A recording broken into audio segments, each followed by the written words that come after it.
He said, what happened? And I started to tell him.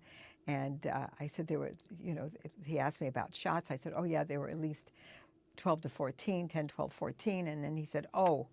And then I said, why are you doing this? You can see it that I'm so upset. And you're just being so, insensitive. Please go away. I wish that whoever he was could come forward and have that recording.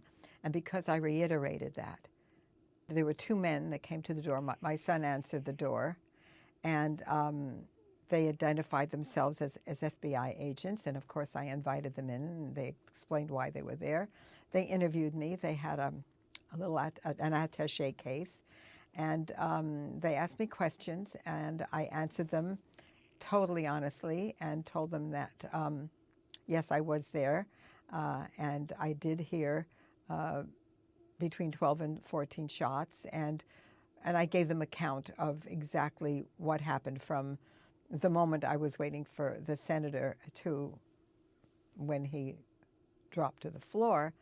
And I never heard from them again. I never signed a statement. They never showed me a statement that they were writing down. They never contacted me again. I volunteered to be a witness at the trial because I felt that what I had to say would be valuable because there were two shooters. I know that. And I was never contacted. So that left me rather perplexed that I never even got to sign a statement or see it. And then they left the briefcase there for about 15 minutes and called me and came back for it. So that was, to me, very unusual, the entire incident. I never heard again until the 1990s.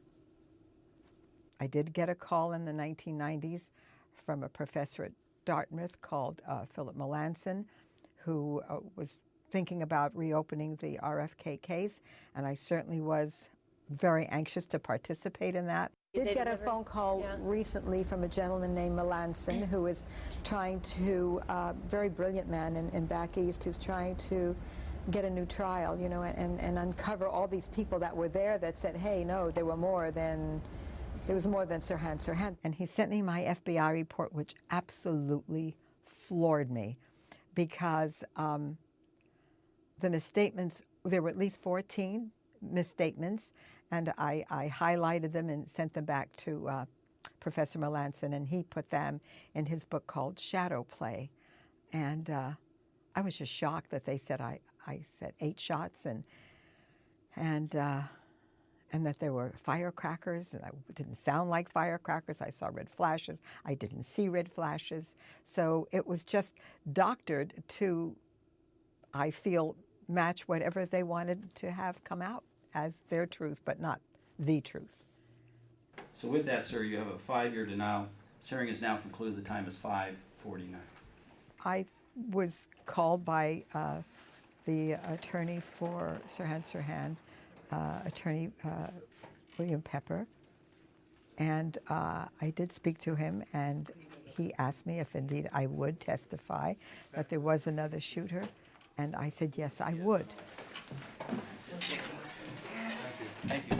When the state attorney general brings up my name and says that I heard 8 shots, that is not the side that I wish to be on. I would rather say I am on the side of the lawyer who wishes to bring forth a trial of evidentiary hearing so that new evidence can be forth that there was a second shooter.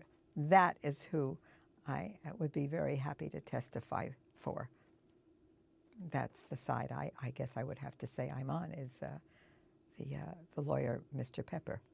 From my perspective, I am not here to, convict Sirhan or release him in the parole effort that he's making. It is just my feeling that I would like to see justice done. I'm sure the courts hopefully will do that this time. But I do feel that there should be new evidence brought in, absolutely, so that there can be, if the person who was there that night that shot Senator Kennedy, if he or she is still alive, I would like to see them brought to justice. So I'm on the side of justice. I'm on the side of truth. I'm on the side of finally coming out with what really happened. That's the side I'm on, fairness.